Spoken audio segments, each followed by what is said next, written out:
Hi, everyone, and welcome to the Yoast SEO Update. I'm Carolyn Shelby, And I am Alex Moss. and this is where we run through the recent search news, updates, and patterns that we're watching and talk honestly about what we think they mean. And we'll separate them from what we know and what we're still testing or really speculating about. And then at the end, we will have enough time and we will wrap up with a Q&A and the big reveal of the poll answers. Yes, So, are you ready to get going, Alex? I am ready to get going. All Always, do you want to do the housekeeping? You're good at the housekeeping. Yeah, I can do the housekeeping. So we love it when you ask questions. We have a special Q&A thing. If you look to your right, it says Q&A. You can ask your questions there, and then other people, I think, can vote for them still. And we will try to get to through as many questions as we can. If you drop them in the main chat, we might miss them. So if you really want to make sure that your questions are seen, pop it into the Q&A for us. And then if you'd like to learn more about today's topic, it is always recorded. It is always available later. You can get it at yoa.st/update-march-2026. And you'll find the other ones there too, but that's the URL for this one. The other thing you might want to consider is we've got two other webinars that we do on a monthly basis. One is SEO for beginners, and then the other is an introduction to Yoast SEO, which is specifically about the product. If you find that the things we talk about in this webinar are maybe not covering enough of the fundamentals for you, do consider joining the SEO for beginners. The next one is March 30th. And then we've got the introduction to Yoast SEO if you're new to the product coming up on April 16th. So those are great options for you. And as always, or as recently, we've got our little helpful icons at the top of the slides. The stopwatch means immediate impact, something that you can go apply today. And the chess pieces are long-term strategy. So maybe not something that you can immediately implement, but definitely something that you should keep in mind as you're making plans for the future. So, our poll question: where are you seeing the biggest change in your SEO results right now? The options are A, less traffic, even if the rankings are staying the same. B, you're getting more impressions but fewer clicks. C, AI features. They're adversely impacting your visibility? Maybe they're positively impacting your visibility. Or are you really not seeing any major changes just yet? So would love to know what your thoughts are, and we will discuss at the end. And remember, guys, instead of doing your vote in the chat, there's a polls area on the right that you can You got add it. You got to. to Yeah, click on the poll thing on the guys, right. I love it. Everyone's getting so excited, but at least I like it. And I I love love, it. yeah, I love the enthusiasm, but you got to click the poll thing or it won't tally correctly. Yes, yes. But whilst you're looking at the poll question and answers, let's go through to SEO and AI news because has it been a busy-ish month-ish? There's not loads of slides, but as always, we may be able to talk right up until the end. But let's It does. hopefully not. It feels like it's been a slow month. I'm not going to lie. Okay, well let's talk about the first thing that was in the news, and this is actually over the space of pretty much the whole month. Is about this transition of AI-powered tools becoming more personal, becoming more mobile, and fitting in the palm of your hand, really. And whilst we've always had the apps and everything, it's really connecting something as simplistic as a small chat on a phone with doing something much more complex that maybe you are doing verbally, or maybe using a keyboard and a mouse on a desktop machine. Have you been using any of these yet? I have not, honestly. I do think though that this is this is where it's going. The number of surfaces that we're exposed to on a daily basis are just they're compressing, and ultimately it's going to be like the computer on the Enterprise. You know, it's just always there. All you have to do is talk into the air, and it will start doing things for you. You don't need to go to your computer anymore. You don't need to have all these different apps on your phone. It'll be a single surface. And that, how fast we get there, I don't know, but this feels like, you know, we're further down the road than we were last month.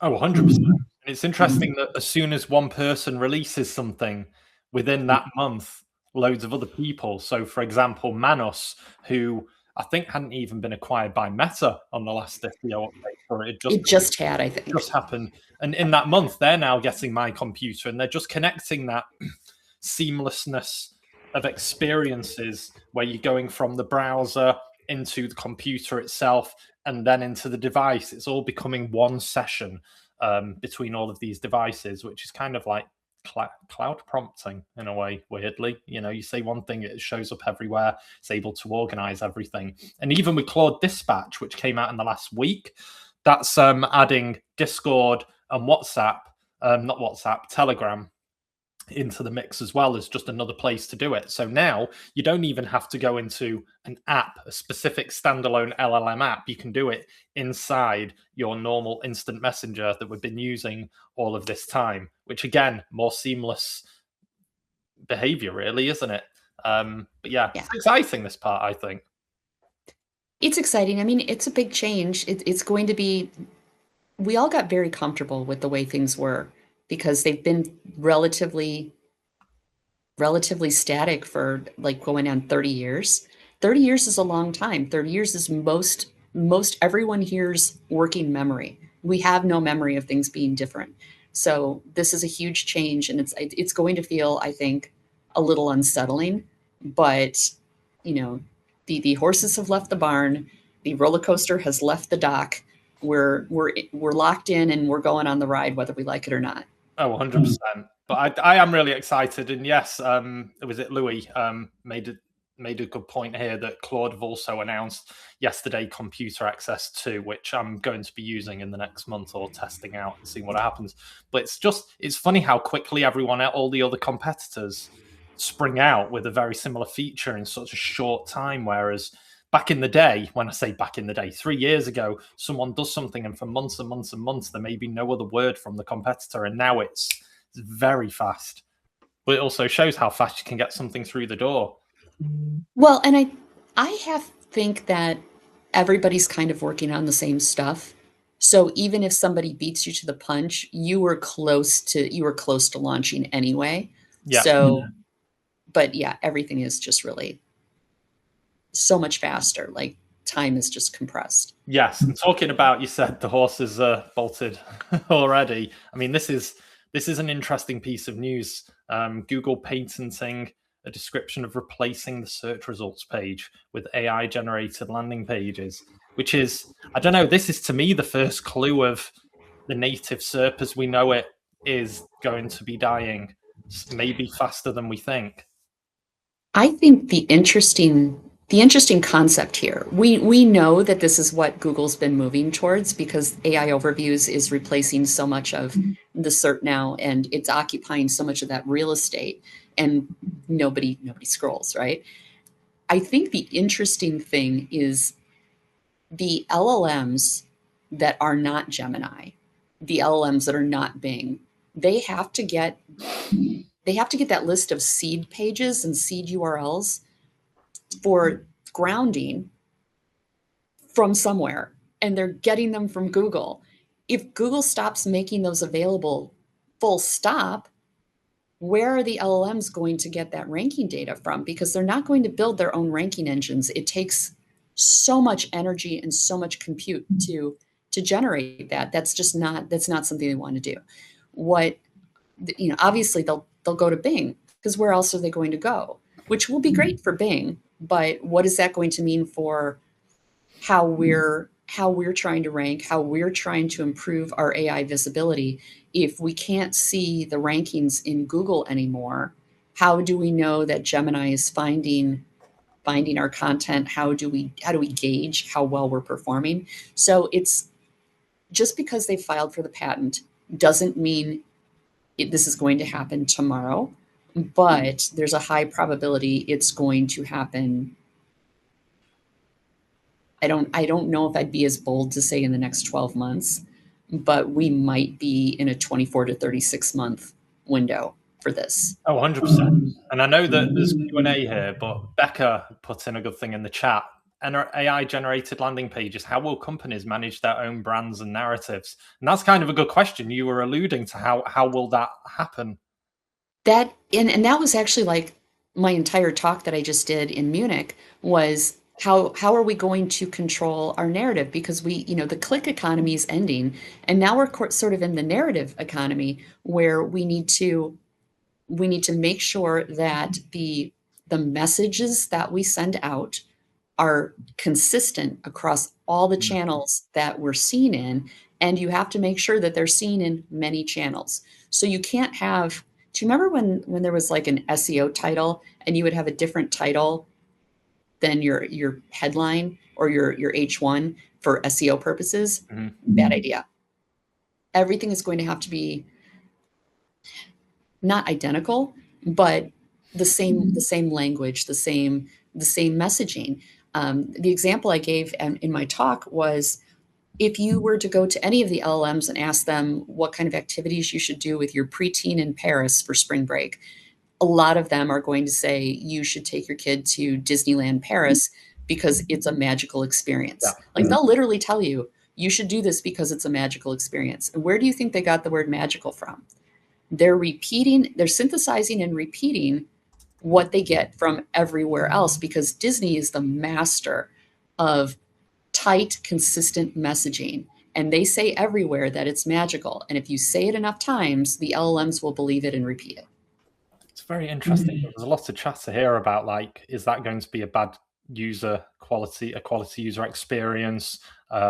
And it's interesting to think, but I think maybe Google's figuring out a way to change, or they're closing this and doing this so they can close and have their own index, and then you kind of the other LLMs will find it more difficult, try and scramble to Bing, which won't have the same sophistication as what Google's been able to achieve over all these years.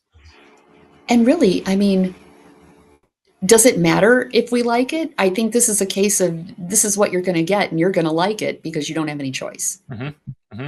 And I guess it also goes into the splitting of the web, where I believe that there will be LLM based research, and there'll be people will still, let's call it nostalgia. Let's call the SERP, the 10 link SERP, nostalgic, and that people, oh, do you know what I feel like doing today? Doing my own research. And I think that's what people might like to do. And there may be these old school, revolutionary, old native search engines that still operate that way, but using all the tech to bring back the old experience. But let's see, because I know Google isn't going to be doing that anytime soon. Well, I mean, there are still some search engines that do the old school experience. I think DuckDuckGo still offers, the 10 blue links. So there will be opportunities for the troglodytes to go enjoy their analog typewriters, and their old school 10 blue links. But I don't know that the masses are going to do that. And even if it's a significant subset of people that migrate over to somewhere that's still a pure search experience, Mm-hmm. you're still going to have so many people not migrating back that you can't not optimize and not worry about it because presumably they're your clients. Well, maybe this is a bit of the interesting part about the next topic, which was Liz Reid had an interview. I don't know who with exactly now. I don't know where it was from. Where is it from? Search. It was at least covered in search engine land.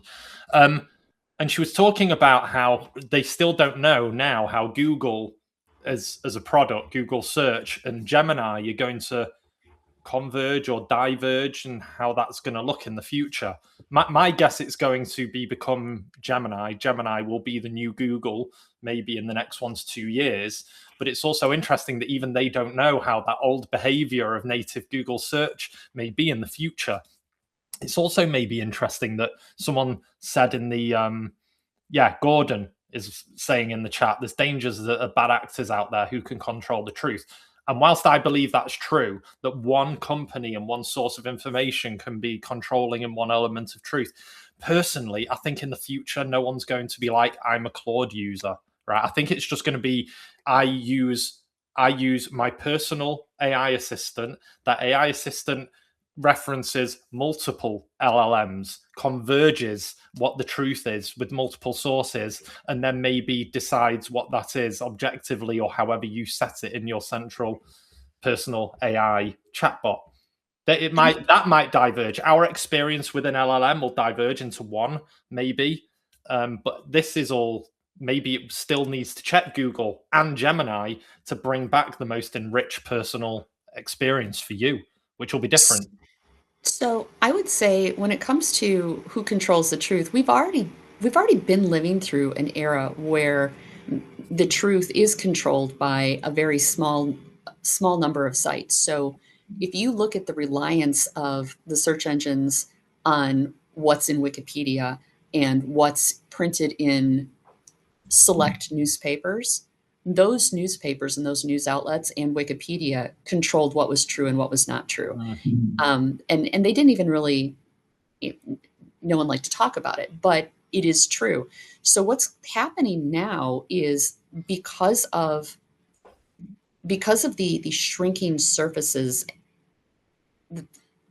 because of the way search is changing, the third-party aggregators are less relied upon than first-party sources. So your website actually is giving you more of an opportunity now to control your own narrative, presuming that the LLMs can find you and associate you correctly with the queries, and they can read the information on your site. So you do have much more opportunity to control what's being said outside of just what got said on Wikipedia and what got said in newspapers that you might not be able to get mentioned in. That's how that dominance of those few media outlets really led to certain brands being known for products that maybe they didn't invent. Maybe they're not the best product and there's a small product somewhere that's far better, but they don't get the press, so they don't get the notoriety, so they don't get the mention in Wikipedia, and they don't get the mention in the LA Times, and therefore what they have to say doesn't matter because it doesn't get past those truth gatekeepers. Well, that's another interesting thing, which I guess is the next story, which is markdown, and maybe that's a solution to some of those things. Maybe not. Well, I think time will tell, because I'm a big believer in markdown. So maybe should I cover this story, as I'm a believer of it more so than you? I I like it and I believe in it, but I think the purpose of it is more for preserving and minimizing energy expense. Yeah. I don't know that it's going to be necessarily helpful as you seem to think it will be for getting your message out there, Mhm. unless your website's a dumpster fire and you need this, but the way to fix that is just don't have a dumpster fire website. Yes, that is true. But let's, well, for the story itself, Markdown is being is kind of universally agreed upon that agents like that on the wider scope, preferably to any other kind of content output. So Matt Mullenweg, he decided that he'd do Markdown output on his site. I think I forgot the guy's name. Dries, someone who created Ruby, wasn't it? He made the same version as well. And now on WordPress.org, there's a Markdown alternative version of every single page. And I believe on WordPress.com sites, they're starting to do it. Yoast already created his own in GitHub, a Markdown alternative version that outputs Markdown. And I just find it quite interesting that this is now maybe not the solution. To me, it's more of a token efficient solution of a site or an LLM being able to crawl a page or a site and understand the meaning without all the fluff around it, like HTML, which has been, let's face it, designed for human consumption and human eyes rather than agent eyes. And then at the moment, agents are kind of pretending to be human and trying to navigate around that site. And this is kind of an easier, more efficient and faster way of letting an agent do that thing. Well, I think this goes back to what I think we talked about this the last time, or maybe it was at Christmas, where the we don't need to put as much unnecessary glitter on our content because we need to make it consumable by the robots, and the robots won't eat it if it's covered in glitter. So if you design strictly for humans, there's a possibility that you'll be accidentally making that content unappetizing to the robots. and it needs to be appetizing to everyone. So the solution might be, even if you don't go as far as having markdown, just don't have someone. You don't need jazz hands. Yes. Jazz hands don't add anything. It's Well, just human emotion. It's there for human emotion, and from a marketing perspective, manipulation's conversion. So I guess that's one element, but we, at the moment, agents aren't manipulated in the same way that we are. So it'd be interesting to see how this pans out, because I do believe, and again, like Eric was saying there, 80% fewer tokens when things are read in Markdown. And that's from Cloudflare, who have recently launched an endpoint, a crawl endpoint, which allows you to, from one API call, get an entire site in Markdown. So you go from efficiency of what it gets between Markdown and, say, Markup, with all the other resources that come with it. And then you're dealing with, let's say, a site's 1,000 pages, or you've got an e-com site with 1,000 products and they've all got 4 variants. This will be able to get all the content for everything all in one go. This, to me, is quite a good thing, because, again, it's creating more token efficiency. There's probably debate on, oh, well, it's now really easy for a robot to get all the content of your site, to which I would automatically answer the content's already there. This is just making it more efficient for it to get that thing. If it wanted it, it would use that token to get it. So there's no avoiding that. But funnily enough, I know that search engines, or the spokespeople for search engines, say that they're not fans of Markdown. So John Moo, he replied to someone, I think it might have been Jono, when there was something about Markdown, and he said, well, you can read, AI and agents can read images, so why would you ever make Markdown? To which I would say, yes, it's true, but the compute involved to read that image is way more than this Markdown file, right? They're not, yeah. So at grounding, during the inference time, there's a difference between the training data that they ingest and the data that they get at grounding or inference time. When they're going out and checking a website to make sure they've got valid information, they're grabbing the source, but they're parsing it. And they're stripping out all of the HTML. So I see a lot of, can't we just put these tags on it? No, because they're not going to see the tags. They don't see the H1s, they don't see the H2s, they see text. That's all they're reading, and they're checking to make sure that the text they want is there. They're not going to expend the compute to read your images at that phase. They might as well be on Lynx. Lynx is a very old text-based browser that doesn't read images. That's effectively what they're looking at. So relying on images to convey meaning is still a bad idea. It's like we're back in 1997. You can't hide things in images. Yeah. They will possibly read the alt info for the images, but they're not going to look at the picture and bother processing that picture. No, and like Eric was saying before, there's an AI ignore tag. That isn't actually the tag, but there is kind of a tag like that, the data no snippet, which tells it, although it can still read it, it won't then bring it into an AI preview. But that's not going to count at grounding, because they're not going to see it. Just like they're not executing and looking at the schema during grounding. The schema helps at times, but grounding at inference time is not one of them. Yeah, so it's still an interesting one to see what will happen, but I don't think there's any way of. We know you were making that tag up. The point is, it's not going to see it. Yeah, exactly. What else has been going on? Search Console have now released a branded, non-branded filter. Which is nice. I mean, if you're really technical enough and you're fast enough, it's probably something you have been doing like unconsciously this entire time, but this just makes it easier as well. It's also interesting maybe that if you do unbranded queries and you find what you perceive to be a branded query in there, that's something to look up. Is there confusion? Why is there such confusion? And maybe optimize around it. That's all I quickly saw, but I think the data's only a few months. It only got released. I only saw it from the 11th of March. I know a few people saw it before then, but the data only goes back 3 months or so, doesn't it?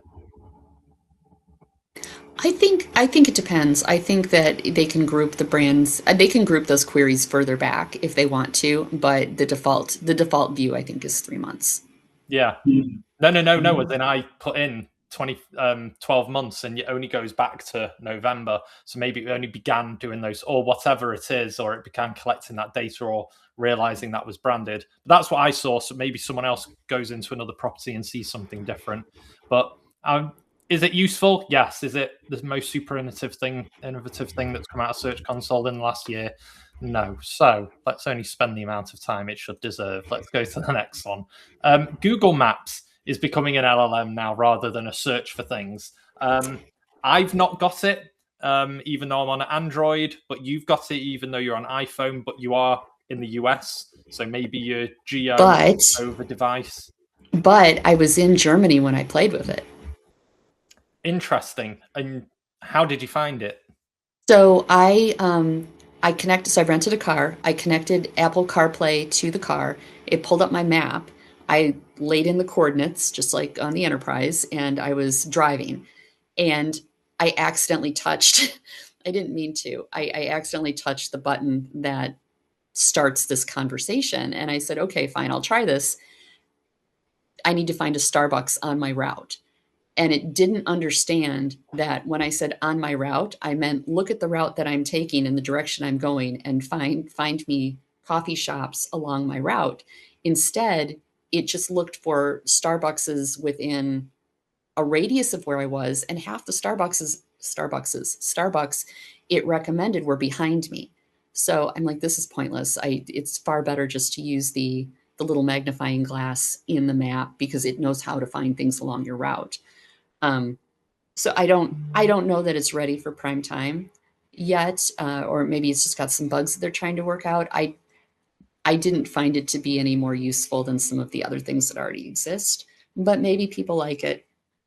I mean, to be fair, let's probably face it, it's in training mode right now. It probably took what you just did then and went, oh, maybe we shouldn't do that thing. And in a month's time, when it's finally released on my phone, all of the mistakes it was making for you will no longer happen for me. So thank you for being the guinea pig there. Happy to help. Yeah. Google have also been doing more with UCP, Universal Commerce Protocol. If you haven't read up about Universal Commerce Protocol, I've written a couple of posts inside Search Engine Journal. But in short, it's an open protocol to allow a complete e-commerce experience from discovery to logistics and loyalty, as well as purchase and cart and everything like that, all inside an LLM. So of course it's going to start in Gemini and AI mode and things like that, but technically it's LLM agnostic and you can use it anywhere. And you can also set it up with Merchant Center quite easily. If you run an e-commerce store, which I know a couple of people in the chats are saying, why is this relevant? What should we be doing? This is the answer. Number one would be to look into this and see how important it is for you. But generally, if you want your products found easier inside an LLM, you'd want to adhere to the rules that UCP state because it will become more of a standard, in my belief. But the point of this story is that on the 19th, which was only 4 days ago, they added 3 new capabilities to UCP itself, which is cart, which means you can add multiple items in the one brand that you're shopping with. They've got the catalog, meaning that everything's searchable, and that includes variations and stuff like that. And lastly, identity linking, which is really good for things like loyalty and benefits and stuff like that. You know, if you've got like a Tesco Club card or Walmart Super Saver card or whatever you have in the US, I don't know. We have loyalty cards here where the more you buy, the more points you get, the more deals you get in store, that kind of thing. Yeah, that stuff too. Yeah, that's going to be really good. So yeah, get onto those new capabilities if you haven't been already. And lastly, talk to me about this one. I think you wrote this, didn't you? I did write this. It just published yesterday, I think. So why zero-click search doesn't mean zero influence. Search Engine Land asked me to read the recap of Rand Fishkin's keynote address at the Internet Marketing Summit, I think it was. And he talked about the importance of expanding out and making sure that you're building things on rented land. And normally we would, in the past, SEOs have advised people not to spend too much energy building up a presence on platforms that they don't control, which would be rented land. So don't invest all of your time and energy into Facebook Facebook can take that away from you at any point. Don't invest all of your energy into, Reddit. Reddit can take that away from you. There are lots of different platforms that aren't yours. With zero-click search now, the it's not the same as zero influence, and the shift to relying on these first party sources of truth, which is what I mentioned earlier, is increasing. So you do need to have your own website still in order to get your message out. But in addition to having your message on your own website, you need to have that same message repeated in other places, because it's almost like, I don't know how many lawyers we have in the audience. It's like corroboration. It's they're corroborating witnesses. They're confirming because they're echoing back the same message that's on your website, and that's how the LLMs know that it's true. They don't judge things obviously with human reasoning, but they use probabilities. And the probability that the information is accurate increases when they find the same information echoed in multiple places. So if you say that the sky is blue on your website, and then you write a Substack where you also talk about how the sky is blue, and then you have Facebook posts and LinkedIn articles and X articles and videos on YouTube, all where you talk about how you're an expert on why the sky is blue, the LLMs will then go, oh, hey, this person is the same person in all of these, and the message is always the same. This must be the same person, and they must actually be an expert in the thing that they say they're an expert about. So the takeaway is really, your website is still very important, but so is making sure that you're building up these corroborating signals on as many different platforms as you can, so that the machines that rely on probabilities have high confidence that the information that they have is accurate and that you are who you say you are. It's really good. It's good. It's a good way of putting it. And still, that even though websites, maybe you may think that they're dying or not, that they still have their use, both for the human and for the agent. Interesting. That is our news, and I think we're early, but we do have also in the news. So maybe I'll talk normal pace instead of me going really fast as I usually do. So what's happened in the last month, other than what we've covered? The Discover Core update is complete, which will affect more news and small independent publishers. It hasn't just been a negative or just a positive change. People have seen mixes between the both.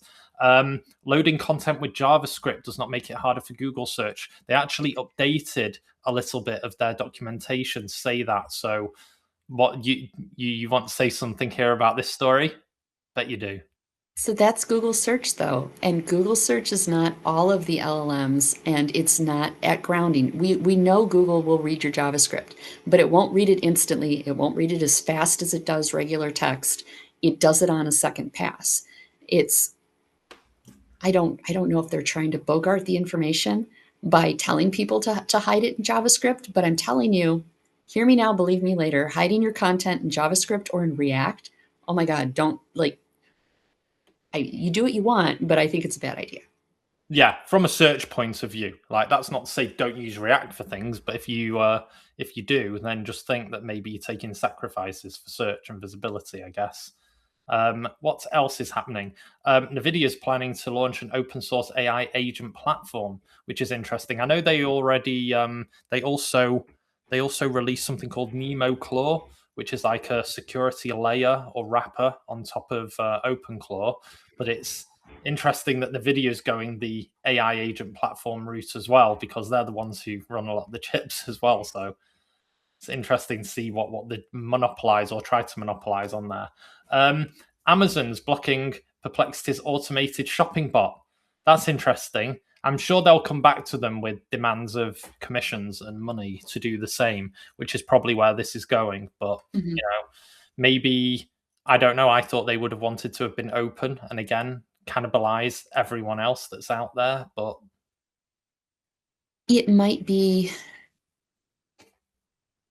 I It could be a couple things. One of them could be that they're hitting it too hard and it's throwing off their costs because Amazon does everything at such great scale. If you get something else coming in and running up your compute costs at great scale, then costs can spiral and their margins are very thin. But it could also just be that Amazon's got some proprietary Amazon mojo happening that they don't want anyone else polluting. Yeah. Maybe it's screwing up their recommendation engine. Because there is so much of it. Yeah. Let's see what happens in the next few months, especially with all the other stuff that Perplexity and Anthropic and stuff have got going on with the share of voice wars. What else? Is Google hitting self-promotional listicles hard again? I know that it was covered in Search Engine Roundtable. I think Glenn Gabe found it, and then Lily found it as well. Don't do self-promoting listicles, guys. It's just as simple as that. Tech bosses use AI and ChatGPT to create a cancer vaccine for their dying dog. I don't know if you saw this. I saw it as a tweet. This guy who's not in biology at all, is just a tech guy. He just adopted a dog that had really severe cancer, and he decided to invest a bit in getting stem cells research done. He then used that. He put it into ChatGPT and Alpha something. I forgot the name of the other LLM, but I'm sure the name was Alpha something. And he was able to find a pathogen. He then got that investment. He took that, got it made. He then put it into his dog, and now the dog has got less cancer than it does today. I don't know if it's in full remission or it's gone or anything. AlphaFold, yes, Eric, thank you. This Eric guy is doing well this month. So that's what happened, and maybe that's a good case study for us to test something else and maybe a human sometime, and maybe this is the start of that advance that we all said, instead of just making AI slop videos. And lastly, Bing Webmaster Tools today, Aleda noticed that they now couple grounding queries with pages. So if you haven't looked in the AI part of Bing Webmaster Tools, you can all access that now. But go for it, Carolyn. To be fair, I don't think they're actually, if you look at what is available, it's not really matching the queries to the pages. It's just giving them to you in order of volume. So when they're grouping together certain queries, grounding queries, which are basically just keywords, you don't know for sure that those are matching exactly over to the same list of pages that are being cited. You can probably guess, but I don't know that it's directly a one-to-one kind of arrangement. That being said, I still find that to be the most useful report of anybody right now. Full stop. And it's free as well, and it's easy to connect it. Also, you don't even I'm sure it's still like this. If you have got your Google Google Search Console profiles already set up, you can log in to Bing Webmaster Tools. With that same email, you can connect Search Console to Bing Webmaster Tools, and literally you don't need a dev. You don't need to log in anywhere. It just brings it all in because it's already got the authentication through Google to know that you should be an owner or a viewer or whatever. Just log in, just have a look. And it's something that not only that we'll understand straight away as SEOs, because there's the keyword page mapping, all of that stuff. Yeah. Something that in all this confusion of what a success metric is, that Bing has still been able to find a way that a non-technical boardroom member may still understand, is coupling between something that's happening inside an LLM and equating it to someone visiting a page or doing something from that page. So yeah, exciting times for everyone. And that's it for now. Yoast news. We have 2 bits of news. Take us through the first one, Carolyn, duplicate post. So we've updated duplicate post. I don't know how many of you have used it, but what duplicate post does is it lets you basically rewrite and republish posts that you've had before on a new URL. So if you have a post in WordPress that maybe you like the format, maybe you want to write an update Maybe you wrote the first time you wrote it was 10 years ago and you want to, refresh and update it, but you don't want to refresh and update it on that same URL. You want something new and fresh for, the freshness ranking. We've got just a new interface and some security improvements, some new internationalization, which is a hard word to say. It just makes it nicer to use. It had been a while since it got touched, so we decided to do some spring cleaning. I mean, I used it way before it was part of Yoast as well, especially with pages that had very customized blocks, if you want to call them Yeah. that now. Back in the day, they weren't called blocks, but complex page productions that I just couldn't be bothered recreating. It's the best way of doing it. Yeah. And it also takes all the meta and the Yoast stuff as well along with it. So if you were to make a new post, you've got to populate everything. Here, at least, it's a semi-automated way of doing that before you check. Does it work with Elementor Pro? I think so. I've used it with Generate Press, and Generate Press is fairly complex too, and it does a pretty good job. It basically just duplicates everything about that page and makes a new one. So you should be able, try it. It's free. You're absolutely welcome to test it out. I can't guarantee that it works with everything, but I feel like it should. It works, says Alicia. I don't know if you just tested that now or you just know from previous experience. But from this, yes, if there is a page with Elementor Pro or Beaver Builder elements or anything else and you hit duplicate, it will replicate those that duplicate. You have to. I think you have to install it. It's a plugin, Michelle. Yeah. So go look for Yoast duplicate post in the plugin repository, and I think you'll have to download it separately. Just download it, turn it on, and then it will become available to you. I think in the list of posts you'll see rewrite, republish as one of the options, like view, delete, edit, rewrite, republish. Yeah. Okay, and that's the first one. The second one is something I've been excited about is the Yoast SEO Schema Aggregation feature. This is something we've been working on for quite a bit. We've been working with the NL Web team at Microsoft and their Open Web team to create. Actually, here's a good way of thinking about it. Before, we were covering the Cloudflare releasing the endpoint, and it will bring everything markdown. And someone in the chat, I don't know who, I forgot the name, sorry, asked and said, well, what does that mean about structured data? In short, this is the answer to that question in structured data. It creates one endpoint, which is output in XML, which then goes off to pages, posts, and everything, and then outputs JSON LD for every single entity, every variation of your entire site. And it's done very, very efficiently. It deduplicates, it respects indexation rules that you have in Yoast. And if its page is private or something, it won't include that.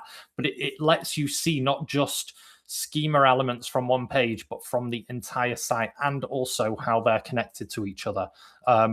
This, I think, is a really good potential standard web thing that's going to be out there, just like the XML sitemap and just like schema.org. So it takes all of that. And this was also a solution that was co-created by the co-creator of schema.org as well. So I know that we've been in safe hands building something like this with them, but it's very exciting what it's going to do. But yeah, what do you think about it? Or have I missed anything about the feature? No, I think I like it. I think it's a great idea. I think you covered everything. Oh, I missed one thing, how to turn it on, which is the image over there. It's in Yoast SEO free. If you've got the updated version now, it'll be there. Go in the back, just enable it, and that's it. That's all you have to do. Does it get added by other plugins or templates? That I'm actually not sure about, Michael. Can you do me a favor? LinkedIn DM me or something and I'll get someone in product. I know it does some stuff. I know it takes the events plugin, for example, who use the schema API of ours. And then that means that we integrate it. So depending on what that third-party product is, if they use the schema API to output any of the schema.org rules or entities, then it should be able to pull that in. So yeah, and that is everything. Except now there's just the last bits. We've got upcoming events. At the moment, we've got, I don't know how to pronounce this, so I'm going to do it British style, of Webwinkle Vakdagen. Did I do it right? Probably not. But that's happening tomorrow on the 26th, I believe, in Utrecht in the Netherlands. Elsewhere in the Netherlands on Thursday, there's the SEO Brain meetup where I'll be speaking amongst other people. That's going to be in the Rotterdam football stadium. I forgot the football team, but I'll be wearing the shirt there. We've got WordCamp Asia on the 9th to the 11th. Are you going to be at WordCamp Asia? I am not. I have a conflicting commitment. As do I. So unfortunately, I know that Yoast will be there with bells on, just not myself or Carolyn, unfortunately. The next week on the 14th of April, Search Day in Aarhus. Again, I hope there's someone Danish in here who may tell me that I got that completely wrong or correct. But that's in Denmark, and I will be speaking there as well on the 14th of April. And lastly, Brighton SEO in Brighton in the UK will be on the 30th of April and the 1st of May on a 2-day event. And I will be speaking on the morning of the 1st of May about NL Web as well, which will be exciting. And lastly, it's us again, isn't it? The day before Brighton SEO. 2 days before the Brighton SEO. So on April 28th is the next SEO update with Carolyn and my good self. Thank you. And sorry, Ulla, Aarhus was wrong. I don't know how to pronounce it. Obviously, we can't send She said it looked like Aarhus. Aarhus. Okay. Well, Annette gave me a thumbs up, so I don't know. Maybe let's answer questions, and the first question will not be, how do you pronounce it? Let's see what's going on.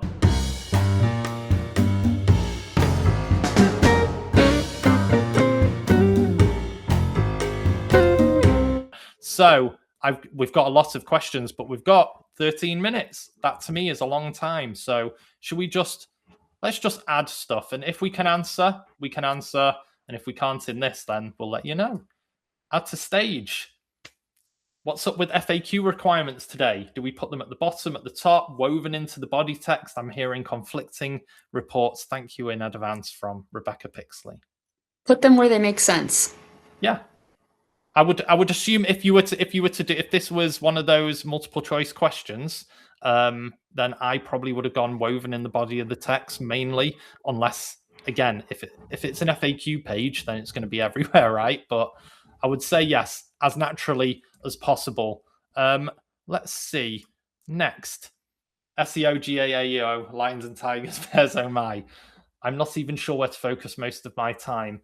We're still SEO first focus, but I feel like it's almost impossible to rank number one for all three in a single page. So first of all, please don't call it GEO. I don't even like AEO. It's all still SEO. Everyone that's coming out and saying, "Oh, this is different. This is definitely what GEO is," doesn't actually say anything that's not SEO. So focus on the SEO. As far as ranking number one for all three on a single term, I don't think you can, because when the LLMs are searching for information, they create such personalized, custom, long tail queries that you're not going to be able to dominate that information like you could when the trophy term was bears and you were number one for that, so boom, everyone goes to your site. It's a lot more nuanced now, and the best I think you can hope for is topical dominance, but that's not going to guarantee topical exclusivity. Yeah. And this might be similar-ish, I guess, to this question by Alyssa Craig. How can brands actually build authority and trust to viewers, audiences, and consumers if AI landing pages do roll out? Already, we can have bait AI to produce certain answers. If this rolls out, it seems like there's a huge risk to the end user. But yes, it is kind of the same. Do your good SEO practice that you've been doing all this time. Weirdly ignore all of the noise that's happening around, like Carolyn was saying. A new geo or GEO strategy is either one of two things. It's an old SEO strategy that's just been repackaged, and the words old and SEO have just been replaced with new and geo, but the content inside will be the same. The strategy will be the same.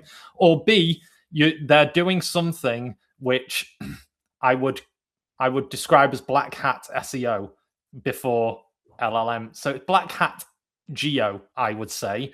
Short strategy based things that work now, but as the LLMs get better and these platforms get better in general, those things all get closed up, much like algorithm updates. I would say there are things that we used to do as part of marketing that got lost and forgotten when digital marketing became a thing, because they're not easy to do and they cost money. But anytime you can train an audience to use your brand terms in their question, you are guaranteeing that the answer is going to come from your site. If you were to open up the inspect tool and watch some of the queries fan out, they'll use the site colon operator and look at your site if there's something in the query that identifies your brand either as being the only answer, the desired answer, or correlates with the user's preference. So what does that mean? How do you get users to use your brand term? You need to advertise. You need to have a brand that's worth remembering, and you need to make sure that you're visible and you're reaching the user not just through online. If you can, I mean, there's so many different places offline that you can advertise, but it's about making a memorable brand and making sure that the user is in some way, shape, or form mentioning something that is exclusive to your brand to ensure that you're the one who's owning that information. Yeah.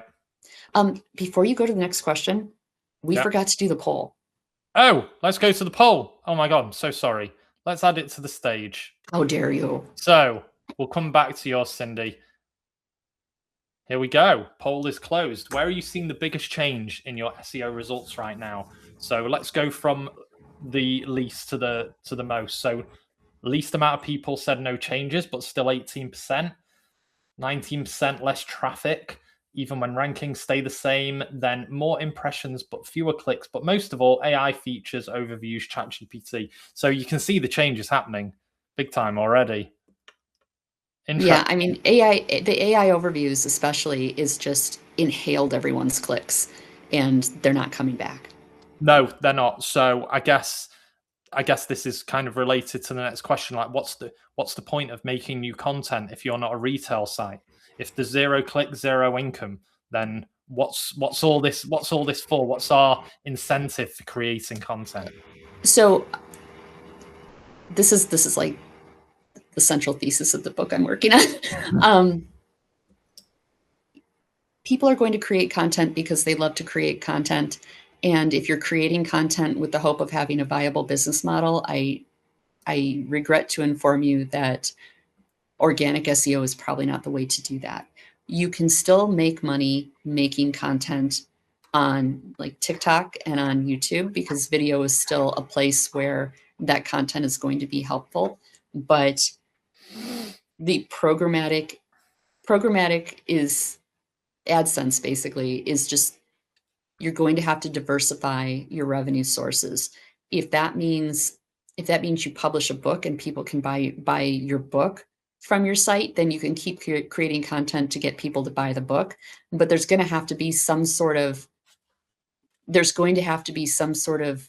other means of making money, because financing entirely through ad revenue is going to be the playground of the very large brands that can still do that.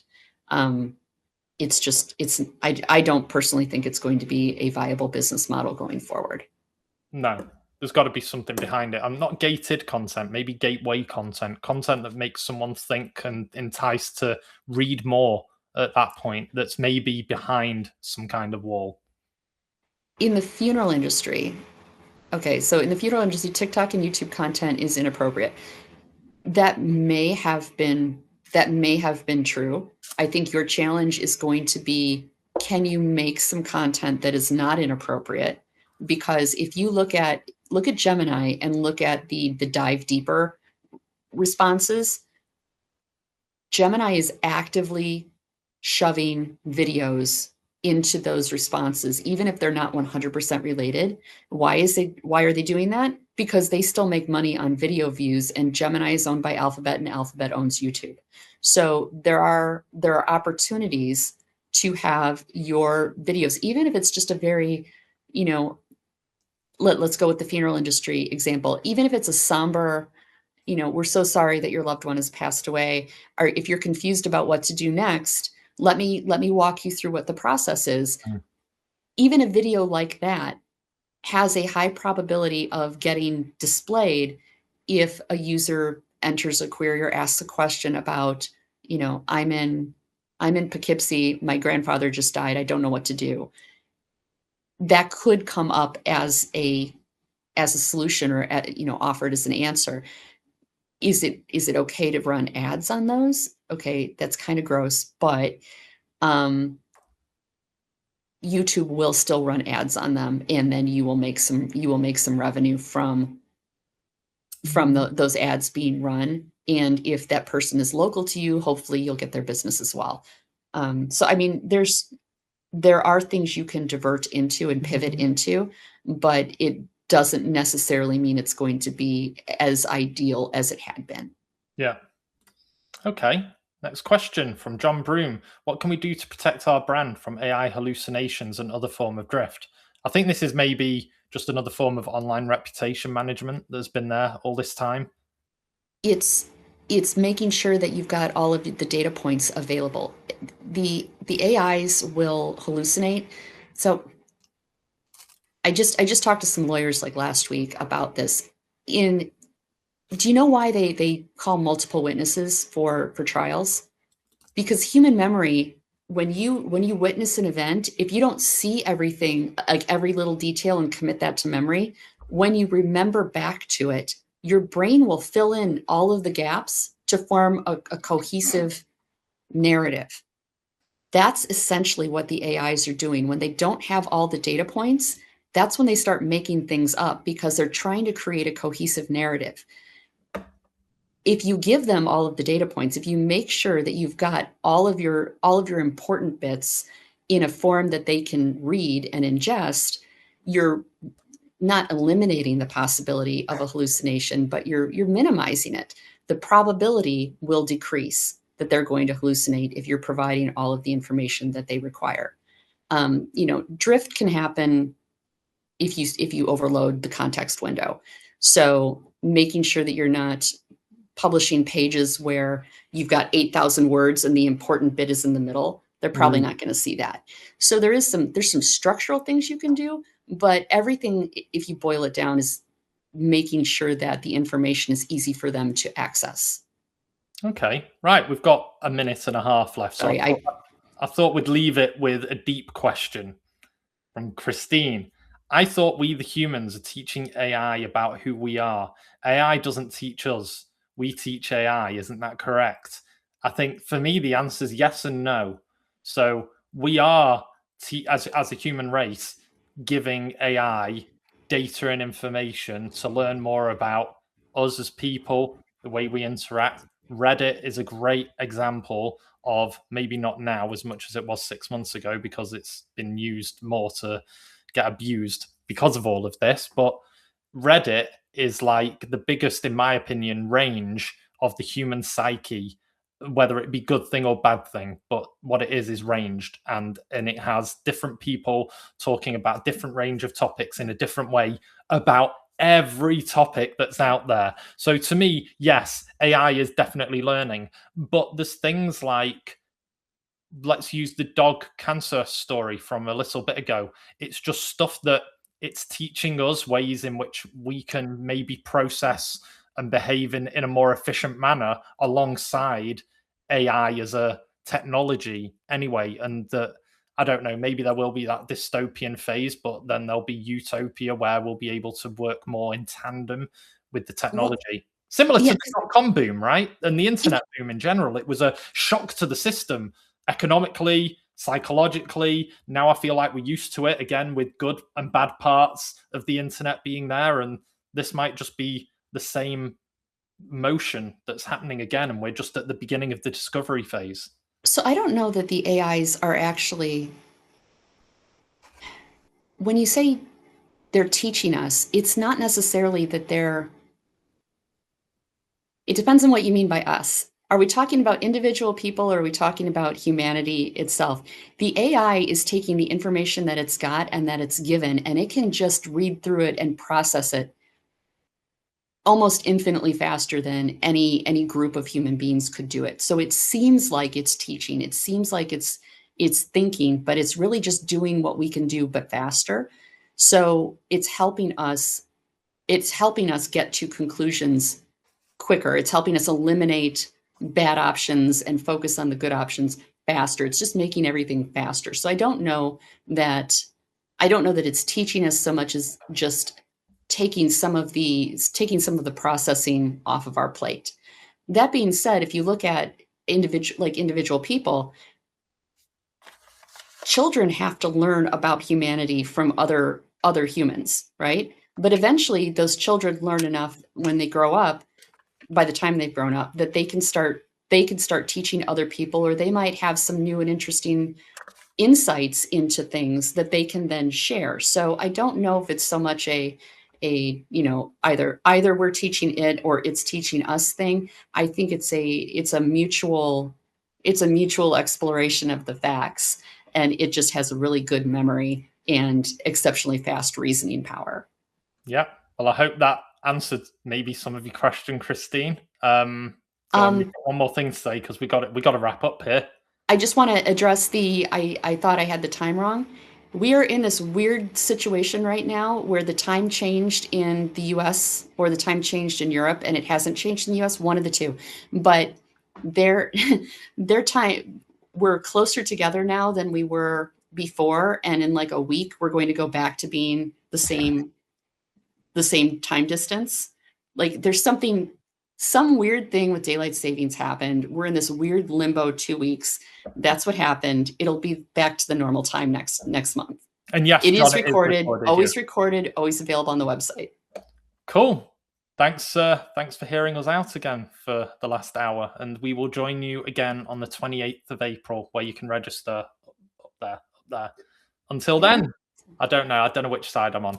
But until then, we will see you soon. Have fun. Bye-bye. Bye.